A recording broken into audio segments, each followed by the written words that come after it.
Hey there neighbor, welcome to Wild Homestead Living. I'm Julie and today I'm going to show you how to grow delicious strawberries no matter where you live. Let's get started. So here's what the strawberries look like when we pick them up. And we went in on a group buy with other homesteaders in our valley so that we could get a really affordable price and put a lot of berries in at once. When they come like this bare root, they take a little bit of extra prep and it's totally worth it because strawberries are a perennial, which means that they're gonna bear fruit year after year, which is different than something like a tomato, which is gonna grow once and you're gonna pick fruit and then start all over again the next year. So over this video, I'm going to show you what we're doing to make sure that we're setting our strawberries up to give us the most abundance of food over the long haul. So here we have our 3 bundles of strawberries, and they're 3 different varieties. One that's going to bear fruit earlier in the season, one mid-season, and one late season. And what's great about this is it means that we're going to get strawberries over a longer period of time each year.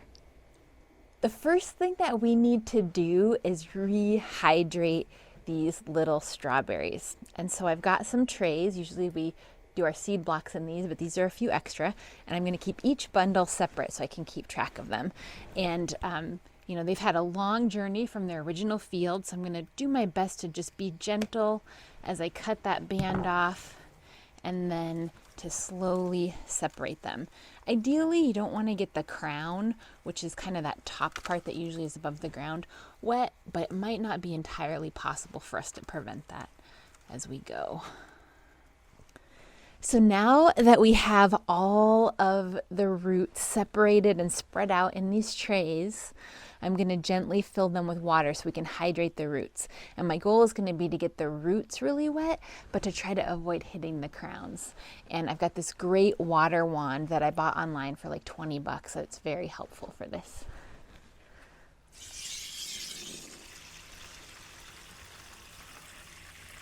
All right, so we'll leave them like this for about 30 minutes. We have hydrated or soaked our strawberry plants, and now they're ready to go into their permanent home. You can plant strawberries in the ground or in containers. Ideally, we would love to plant them in the ground, but they're very appealing to wildlife and we don't have a realistically fenced in area. So we're going to grow them in containers, and we have gone with these grow bags.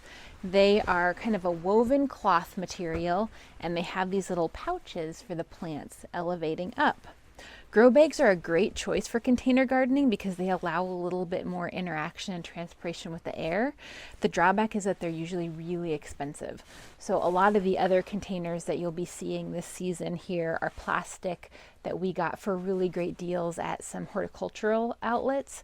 But for the strawberries, we decided to go with these, and you can get them online for about 10 bucks a piece. So what I'm going to do is I'm going to put a layer of gravel in the bottom and then some soil. The soil mix that we are using is the same one that we use in our raised beds, and we did a video with the whole recipe for that. And then I'm going to tuck in the bottom row of strawberries, and then I'm going to put some more soil and a little bit of fertilizer and then keep building up. So now that we've filled in all the little holes along the sides, we're going to fill in the top. And so I've got it just about a couple inches below the surface, and I'm going to do my best to spread out these roots when we plant them. So it's important when you're planting them on the sides or in the top to make sure that you don't cover their crowns. So we're just going to plant right up to that crown level, and it's got handles to help us take it to its final destination.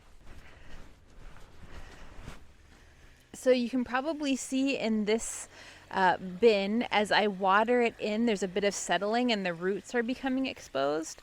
So I'm going to come back and add a little bit more soil. Here we have a finished pot.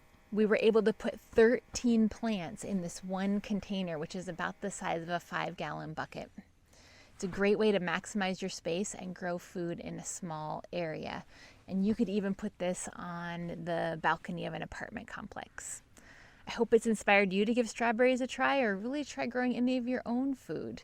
And if you like this kind of thing, I'd love for you to subscribe to our YouTube channel or sign up for our email list where we send exclusive content to our community. Thanks for watching. We'll see you next time. A bunch of us went in together on a group buy, which made them very affordable. But they take a little bit more, oh, I hate it when I say but like that. No. They keep it rolling.